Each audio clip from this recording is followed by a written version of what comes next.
When we moved into this beautiful building about 10 years ago, or even just slightly before we moved in, it struck me what a wonderful space it was. And I thought, what a good idea it would be to decorate this space with some art.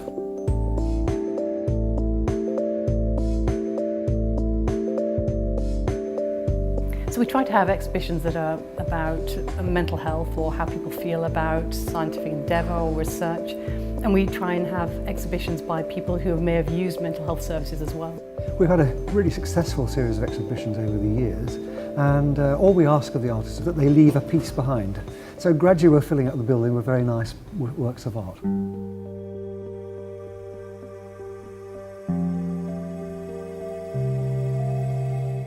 This current exhibition is called Held, and it's actually an array of photos done by the artist Jane Fragile. These were restrained clothing which were worn by patients at the Bethlehem Hospital 120 years ago. These were different quilted heavy garments that were developed for individuals to protect themselves from self-harm while being able to move around inside the Bethlehem Asylum as well at the same time.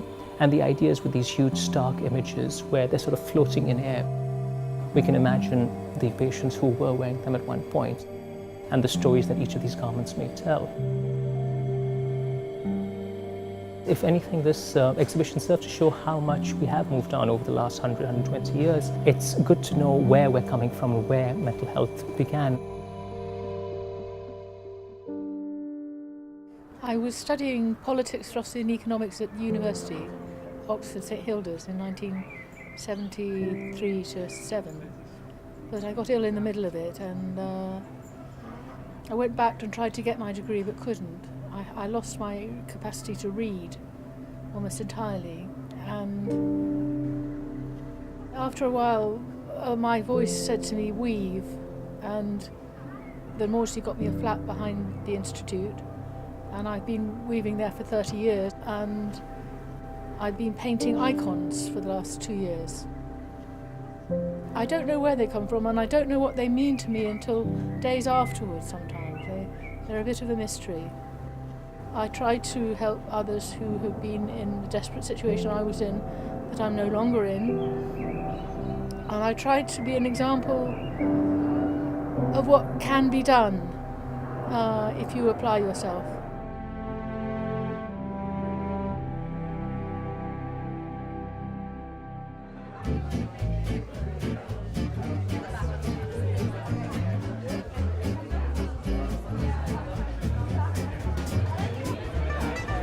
Many of our artists, they are always in environments where they're concentrating on their illness.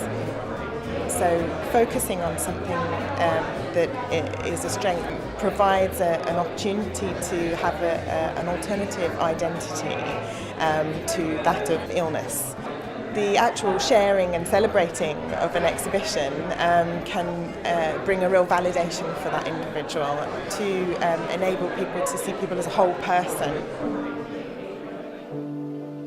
One of the things about making work that can help you stay well is making the work that lets you do the playing.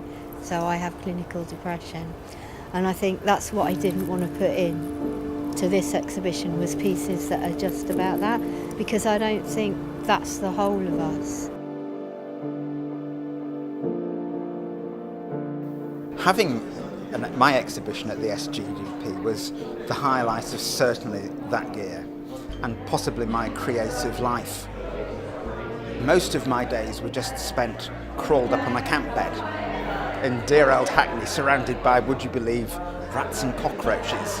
But at night I would go into a sort of hypnotic state and just experiment for hours and hours and hours. And in the morning I would find these works which seemed to have been produced not in a dream but by somebody else. If you look at people who are prodigiously gifted, but also, for example, bipolar, whether it's Mozart or Churchill or whoever, it is this altered state of consciousness that gives them the extra edge.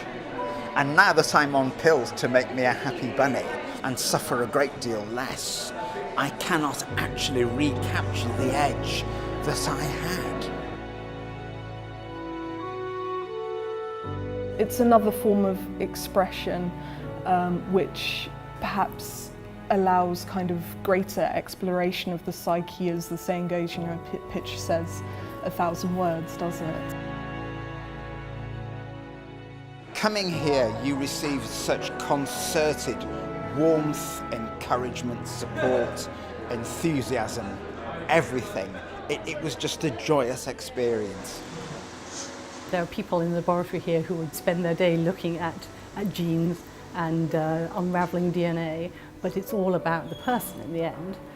So having the art on the walls around us all the time and always changing, I think hopefully reminds us all that there's a reason we're here, and it's not just curiosity, it's also hopefully to do some good, to make some difference to all of the individuals who have different sorts of mental illness or different sorts of developmental disorders.